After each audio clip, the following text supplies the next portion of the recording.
So money is not your problem, because Grameen Bank is owned by their mothers. The Grameen Bank is owned by the borrowers.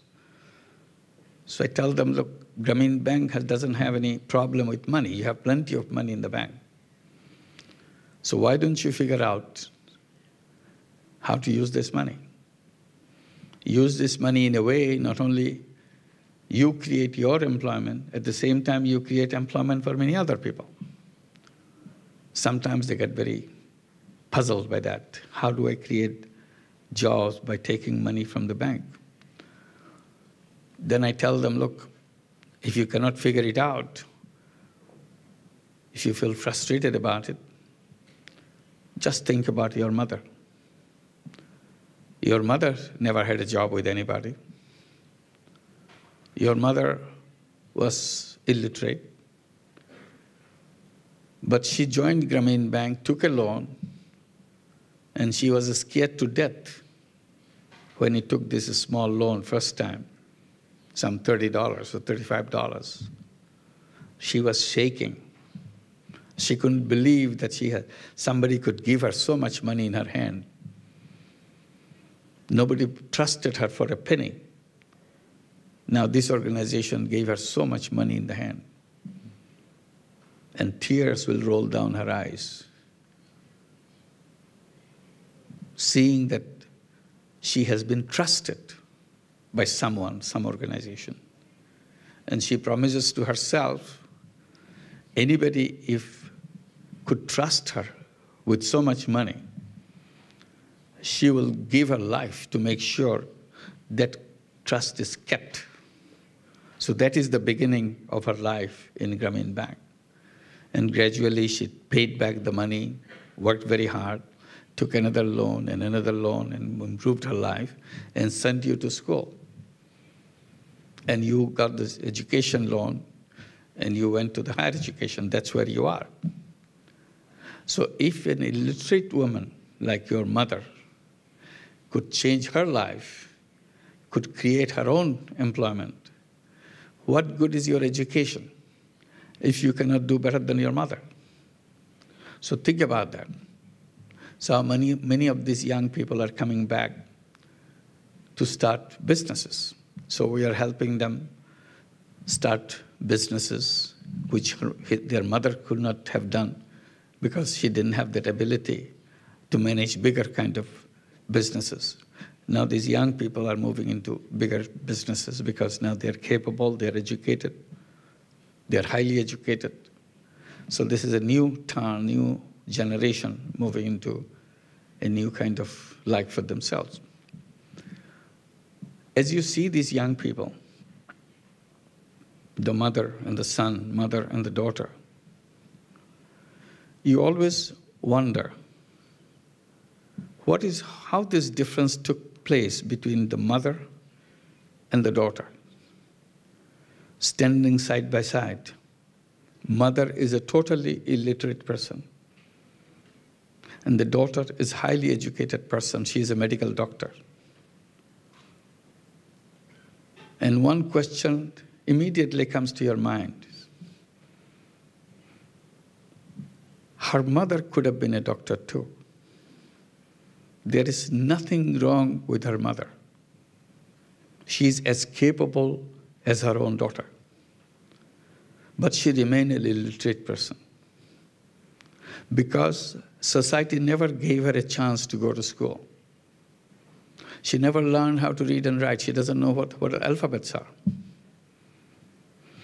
She luckily could find an opportunity and send her daughter to school.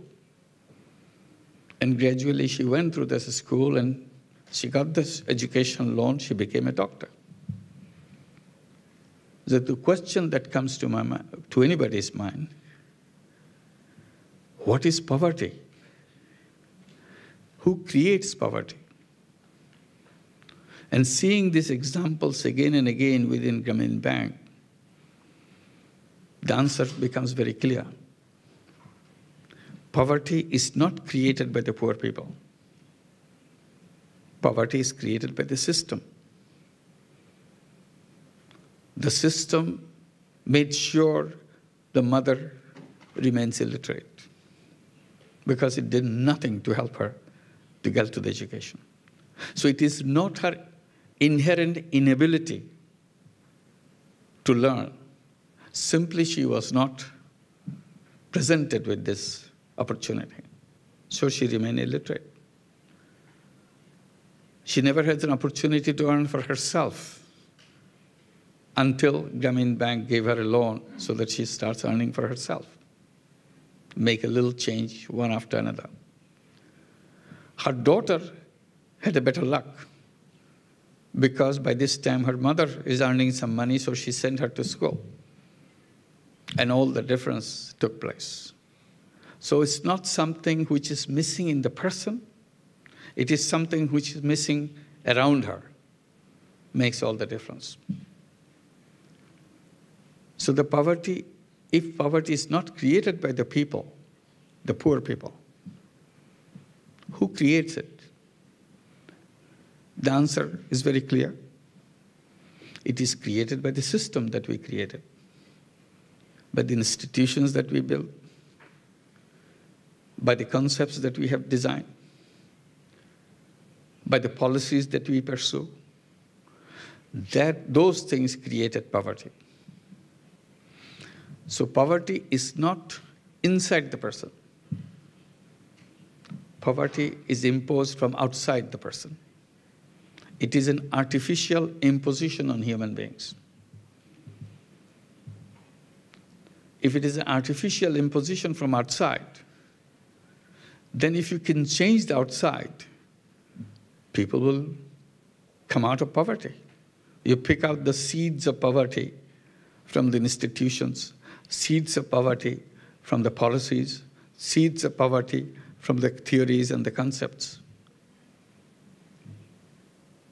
People will be out. There's no reason why anybody should be poor. So this is one issue that we have been raising about the institutions like banks. Why should bank refuse to lend money to the poor people? Because if you don't have money in your hand, you cannot catch money from outside. So you need money to catch money. But nobody gives first money in the hand of a poor person to catch the money in the next round. So they remain poor. And the banks saying that, no, we cannot do it because it's not possible. Poor people are not creditworthy. Now we have shown that repeatedly it's not true. It can be done. And it can be done as efficiently as any bank would ever do. It doesn't need any collateral, it doesn't need any guarantee, it doesn't need any lawyers. Still it works. In the beginning, people used to tell us, oh, it is possible in Bangladesh because Bangladesh has something funny about it. But it cannot happen in any other country. But as days went by, this is adopted by many other countries. First in Asian countries like Philippines, Malaysia, Indonesia. Then it started spreading in other countries in Africa and Latin America and United States. Today, microcredit, as it became known, works everywhere in the world. Not a single country probably would be available where some kind of microcredit programs are not available. We have started a program in New York City in 2008, directly by our own staff. Microcredit was available in United States since 1987, in which I was involved in starting this program in the United States. But it was done by the Americans themselves. We simply helped them. But many of them didn't work too well because they misunderstood the whole policy.